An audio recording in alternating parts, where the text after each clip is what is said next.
Welcome to only IAS. आज है 22 जून 2020। तो आइए स्टार्ट करते हैं आज के करंट अफेयर्स एमसीक्यूज। देखते हैं कौन सा पहला क्वेश्चन हम सॉल्व करने वाले हैं। यहाँ पर पहला question angiotensin converting enzyme 2 ACE2 के बारे में है, जो कि हाल फिलहाल में न्यूज़ में देखा गया। आपसे पूछा ये गया है कि ये हमारी बॉडी के कौन कौन से हिस्से में पाया जाता है। आपके पास जो लिस्टिंग है उनमें है नाम lungs, heart, intestine, blood vessels, hypothalamus. बताइए, अगर आपने न्यूज़ में पढ़ा है तो ये कहाँ कहाँ पाया जाता है। सोचिए किस रेफरेंस में आपने इसको सुना था, और अगर उस रेफरेंस में सुना था तो कहाँ कहाँ पाया जाना चाहिए। अगर आपने सही जवाब सोच लिया है तो मैं आपको बता देता हूँ कि ये इन 5 के पाँचों हिस्सों में पाया जाता है। तो सही जवाब 1, 2, 3, 4 एंड 5 है। D is the correct answer. हाल ही में कई सारी स्टडीज़ ने ये रिवील किया कि जो मेन होते हैं वो कोविड-19 इन्फेक्शन को लेकर वुमेन की तुलना में ज़्यादा वल्नरेबल हैं। इसका कारण ACE2 एंजाइम बताया गया, जो कि महिलाओं की तुलना में पुरुषों में ज़्यादा पाया जाता है। इस एंजाइम का जो बेसिक फंक्शन होता है ये सेल के एंट्री पॉइंट की तरह वर्क करता है। यूँ तो ये बायोलॉजिकल फंक्शंस के लिए ज़रूरी है, लेकिन जब कोविड-19 का अटैक होता है तो ये कोरोना वायरस की सेल में एंट्री को लेकर एक एंट्री पॉइंट भी बन जाता है। ये हमारी बॉडी में lungs, heart, intestine, blood vessels, muscles, cerebral cortex और भी जो कई सारे बॉडी पार्ट्स हैं वहाँ पर ये पाया जाता है। तो इस लिहाज से अगर इसकी मात्रा मेन में ज़्यादा है तो वो ज़्यादा वल्नरेबल भी होंगे। खैर, ये तो स्टडी है, इस पर और भी ज़्यादा स्टडी की जाने की आवश्यकता है और किस प्रकार से इसे रोका जाए उस बारे में भी जो रिसर्च वगैरह है वो चल रही है। अगला क्वेश्चन आपसे पूछा गया है कि इंडियन पेंगोलिन के बारे में कौन सा स्टेटमेंट इनकरेक्ट है। पहला स्टेटमेंट ये बोलता है कि ये एक सॉलिटरी, शाई, स्लो मूविंग, नॉक्टर्नल मैमल है। नॉक्टर्नल मतलब रात में चलने वाला। दूसरा स्टेटमेंट, पेंगोलिन के दांत नहीं होते, लेकिन इसके पास एक बहुत मजबूत पेट होता है जिसकी मदद से ये अपना खाना पचा लेता है। स्टमक मसल्स बहुत मजबूत होते हैं। तीसरा, जो IUCN का कंजर्वेशन स्टेटस है वो क्रिटिकली इंडेंजर्ड है इंडियन पेंगोलिन का। और चौथा, ये इंडिया में एरिड रीजन और हाई हिमालयाज को छोड़ दिया जाए नॉर्थ ईस्टर्न के तो लगभग ये हर जगह पाए जाते हैं। तो बताइए कौन सा स्टेटमेंट सही है, कौन सा गलत है। खैर, अगर आपने अपना जवाब सोच लिया है तो मैं आपको बता देता हूं। आपसे पूछा गया है इनकरेक्ट, करेक्ट नहीं पूछा गया है, इनकरेक्ट पूछा गया है। अब ये वाला तो गलत लग नहीं रहा, लग रहा है इसमें जो इन्फॉर्मेशन दी गई है मोर एंड लेस सही ही होगी। ये भी सही लग रहा है, अगर किसी जानवर के दांत नहीं है तो फिर उसका पेट तो मजबूत होना ही पड़ेगा ताकि वो अपना खाना पचा सके। अब डाउट इन दोनों में हो सकता है। यहां पर संभावना ये भी हो सकती है कि वो इन्हीं रीजन में पाया जा रहा हो जहां पर आपको एक्सेप्ट बोल दिया गया है। बट मैं आपको बता दूं, अगर आपने अपना जवाब सोच लिया है तो ये भी सही है। ये तीन के तीनों स्टेटमेंट सही हैं। ये स्टेटमेंट इनकरेक्ट है क्योंकि जो इंडियन पेंगोलिन है वो क्रिटिकली इंडेंजर्ड नहीं है, रदर ये इंडेंजर्ड है। जो चाइनीज पेंगोलिन है वो क्रिटिकली इंडेंजर्ड है। तो सही जवाब आपको क्या मिलेगा? 3 ओनली। 3 ओनली क्यों? 3 सही हैं, 1 गलत है और आपसे गलत ही पूछा गया है। तो ये इसीलिए गलत है क्योंकि स्टेटस जो है वो इंडेंजर्ड है।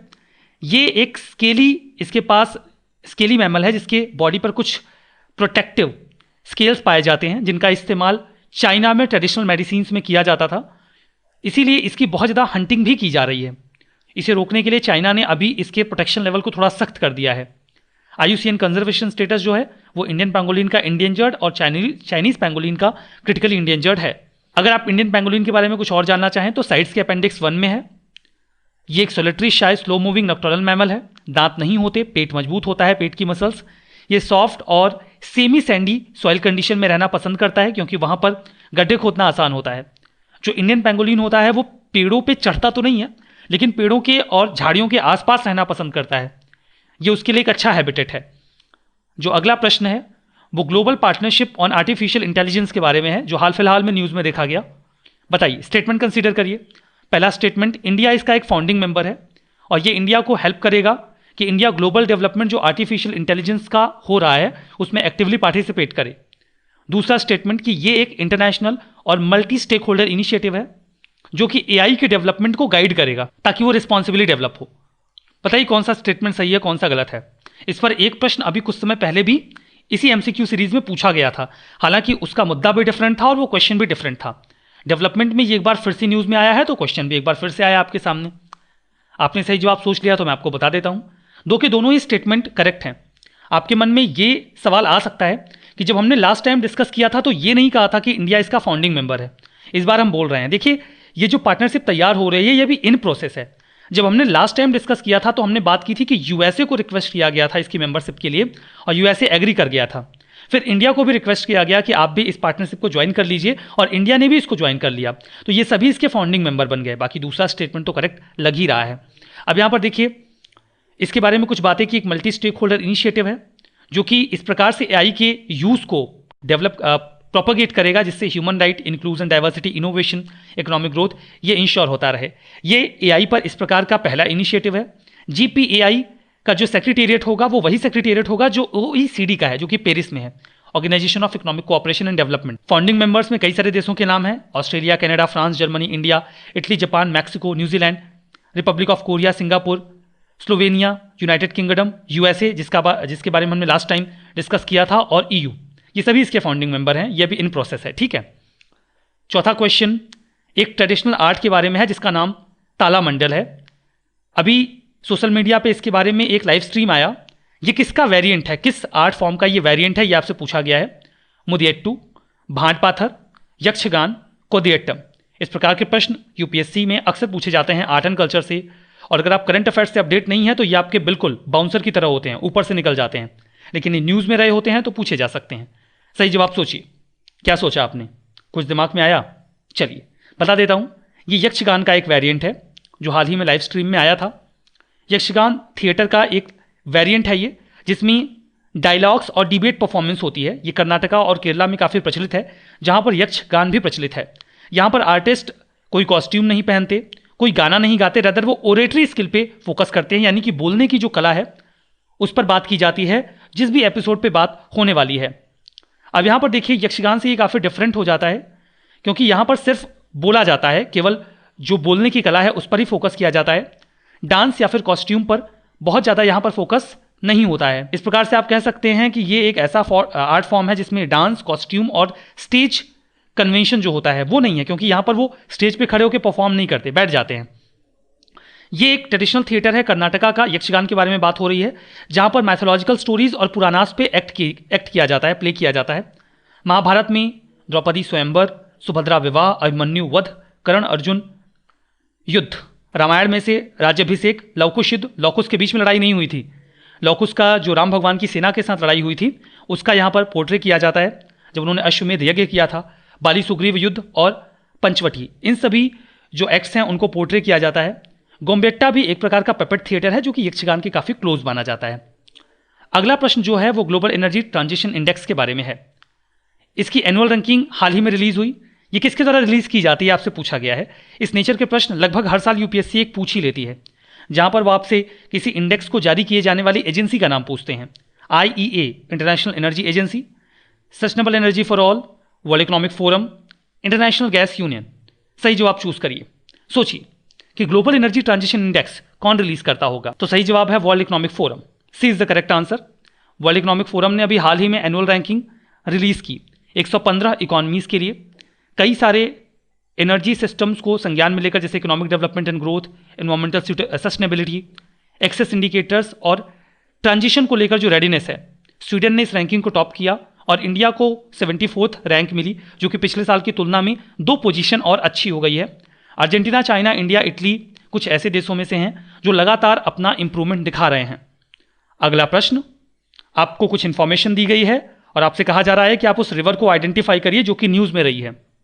इस रिवर को पुन्नानी रिवर के नाम से भी जाना जाता है।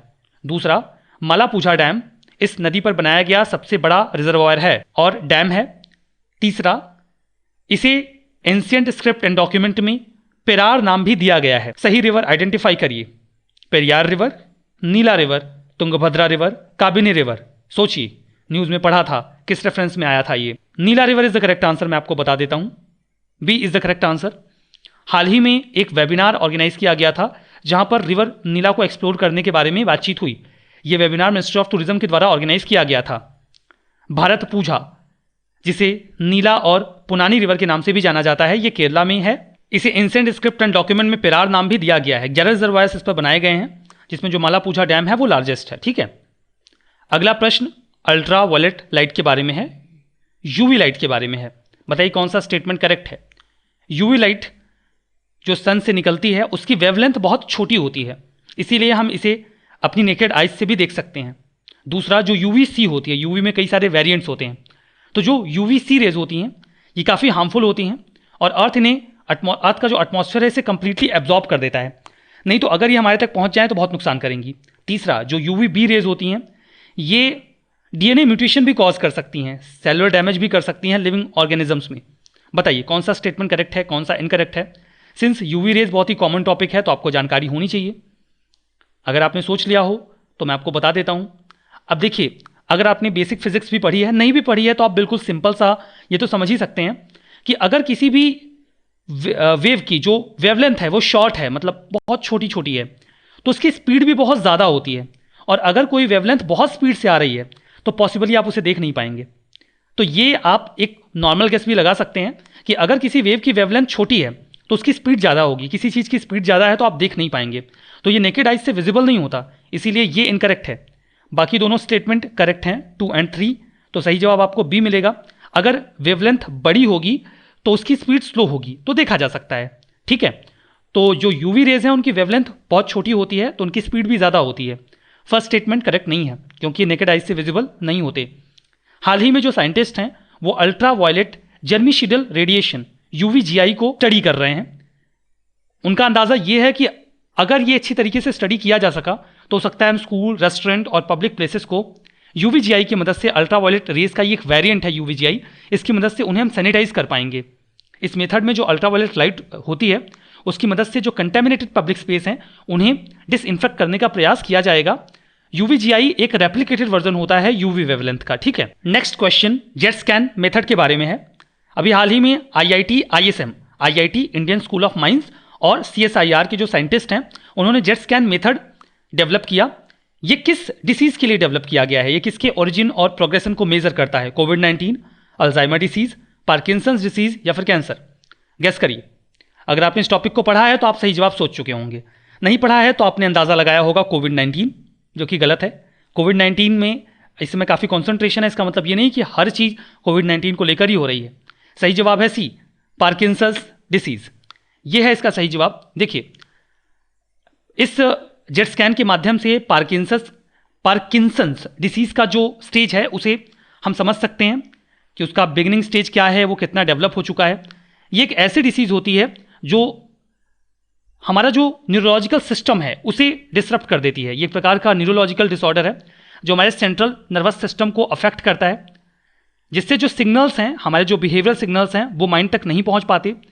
डोपामाइन का लेवल बॉडी में कम हो जाता है। डोपामाइन जो है एक प्रकार का केमिकल होता है जो बिहेवियरल सिग्नल्स हमारी बॉडी को देता है। कई तरीके की मोबिलिटी की प्रॉब्लम आ जाती है इसके बाद। व्यक्ति हिलडुल नहीं पाता, उसके कुछ बॉडी पार्ट्स हमेशा मूवमेंट में रहते हैं, हिलते डुलते रहते हैं। मेडिकेशन से कुछ मदद तो मिल सकती है लेकिन इस इलाज का पूरा क्योर नहीं है। ये 6 साल से 60 साल की उम्र के किसी भी व्यक्ति को हो सकता है। अगला सवाल, अगला क्वेश्चन जो है, हमने बात किया था कि साउथ अमेरिका के माउंटेन्स की बात करेंगे, तो एंडीज माउंटेन के फीचर्स के बारे में आप चर्चा करिए। बताइए कौन सा स्टेटमेंट करेक्ट या इनकरेक्ट है। एंडीज माउंटेन एशिया के बाहर हाईएस्ट माउंटेन रेंजेस हैं। दूसरा स्टेटमेंट, ये लॉन्गेस्ट कॉन्टिनेंटल माउंटेन रेंज है जो कि साउथ अमेरिका के ईस्टर्न एज पर सिचुएटेड है। तीसरा स्टेटमेंट, ये वर्ल्ड के हाईएस्ट वॉल्केनोज हैं वो एंडीज में पाए जाते हैं, इंक्लूडिंग ओजोस डेल सेलेडो या फिर चिली अर्जेंटीना बॉर्डर पे, जो कि ये इंक्लूडिंग ओजोस डेल सेलेडो ये चिली अर्जेंटीना बॉर्डर पे है। कौन सा स्टेटमेंट करेक्ट है, कौन सा इनकरेक्ट है? सोचिए, ध्यान से पढ़िए और समझिए। अगर आपने माउंटेन रेंजेस तैयार की हैं तो आपने मिस्टेक पकड़ ली होगी। सही जवाब मैं आपको बता देता हूँ, यहाँ पर 1 और 3 इज द करेक्ट आंसर। दूसरा गलत इसलिए है क्योंकि ये ईस्टर्न एज पर नहीं है, रदर ये वेस्टर्न एज पर है। मैप मैं नेक्स्ट क्वेश्चन के बाद दिखाऊंगा, नहीं तो आपको अगले क्वेश्चन का जवाब भी समझ में आ जाएगा। ठीक है, तो सेकंड स्टेटमेंट करेक्ट नहीं है, वही जवाब है कि ये वेस्टर्न एज पे है ना कि ईस्टर्न एज पे। बाकी के जो स्टेटमेंट आपको बताए गए हैं वो करेक्ट हैं, वही बातें यहाँ पे लिखी गई हैं, कुछ नया नहीं है।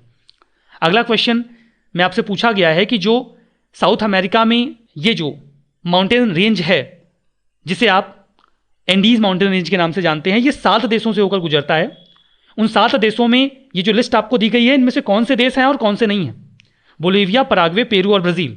पिक्चराइज करिए, माउंटेन रेंज जब गुजरती है तो कौन से देश से गुजरती है, कौन सा देश उसमें है और कौन सा नहीं है। ठीक है, जवाब सोच लिया। अगर आप साउथ अमेरिका को पिक्चराइज कर पा रहे हो तो आप समझ सकते हैं कि जो एंडीज माउंटेन रेंज है वो इसके वेस्टर्न पार्ट में है, जबकि ब्राज़ील इसके ईस्टर्न पार्ट में है। मतलब ये तो क्रॉस हो गया, 4 तो नहीं होगा। अब इसके अलावा देखिए, अगर 4 नहीं होगा तो यहां पर आपसे पूछा गया है नॉट पार्ट, कौन पार्ट नहीं है। 4 अगर पार्ट नहीं है तो फिर 4 आपको चाहिए, लेकिन 4 दो में है, इसमें भी है और इसमें भी है। लेकिन इन दोनों से एक चीज तो तय हो गई कि 2 भी नहीं, ठीक है, 2 भी नहीं है, मतलब अगर 4 नहीं है तो 2 भी नहीं है, क्योंकि 2 दोनों में है। अब यहां से आपको यह पता चल गया कि ये भी नहीं है, और आपसे पूछा गया है कि क्या क्या नहीं है, ठीक है। तो यहां पर आपको इतना अंदाजा लगाना है कि बोलीविया है कि नहीं है। तो अगर आप बोलीविया की लोकेशन गेस कर पा रहे होंगे तो बोलीविया थोड़ा सा टच करता है एंडीज को, तो आपको जो सही जवाब मिलेगा वो बोलीविया और पेरू तो हैं, लेकिन आपसे नॉट पूछा गया है, तो सही जवाब 2 और 4 होगा, यानी कि B will be the correct answer, ठीक है। तो यहां पर मैप में आप देख सकते हैं ये 7 देश हैं, Venezuela, Colombia, Ecuador, Peru, Bolivia, Chile और अर्जेंटीना। इन 7 देशों से होकर गुजरता है एंडीज माउंटेन, ठीक है। होपफुली ये सेशन आपके लिए फायदेमंद साबित हुआ होगा। अपना स्कोर कमेंट बॉक्स में बताना मत भूलिएगा। Thank you very much.